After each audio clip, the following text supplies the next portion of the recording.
প্রায় প্রতি বছরই সংস্কারে ব্যয় করা হচ্ছে কোটি টাকা, তবুও কিছুতেই দুর্ভোগ কমছে না লালমনিরহাটের তিস্তা বুড়িমারি মহাসড়কের যাত্রী চালকদের। সড়কের পাথর বিটুমিন উঠে বিভিন্ন স্থানে তৈরি হয়েছে ছোট বড় গর্ত, এতে প্রায়ই ঘটছে দুর্ঘটনা। সড়ক প্রশস্তকরণের পাশাপাশি মানসম্মত সংস্কারের দাবি এই রুটের যাত্রী চালকদের।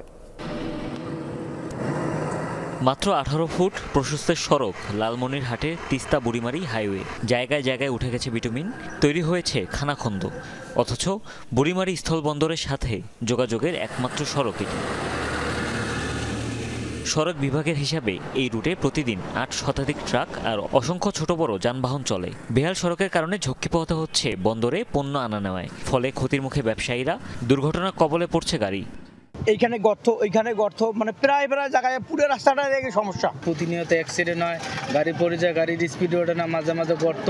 এই রাস্তা দিয়ে গাড়ি নিয়ে গেইতে নিজেকে ভয় লাগে। ডাইরেক্ট যদি ক্রস করার পর রাস্তার সাইডে কেউ যায়, সে রাস্তার নিচে একদম গর্তে পড়ে যাবে। 8 বছর আগে মহাসড়কের মহেন্দ্রনগর থেকে মোস্তফি হাট পর্যন্ত 7 কিলোমিটার অংশ এলজিডি থেকে হস্তান্তর করা হয় সড়ক ও জনপথ বিভাগে। স্থানীয়দের অভিযোগ, প্রতি বছর মহাসড়কের সংস্কার উদ্যোগ নেওয়া হলেও মানসম্পন্ন কাজের অভাবে অল্প দিনেই ফিরে যায় আগের চেহারায়। মেরামত হয় না ঠিক মতন। মেরামত যদি ঠিক মতন হইতো তাহলে রাস্তা ভাঙতো না। কোনো কিভাবে কাজ করতেছে আমরা জানি না, রিপেয়ারিং করতেছে বারবার, আবার ভাঙি যায়। একটু লোড গাড়ি গেলে সমস্যা হচ্ছে।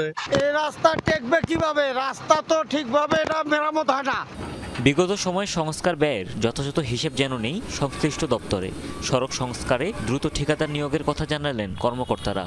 আমি আসার পরে ওখানে একটা ডিজিট পেমেন্ট ওয়ার্ক হয়েছে 49 লাখ টাকা। আমার আসার আগে যে তথ্যগুলো সেগুলো আমার দপ্তরে ওইভাবে নাই।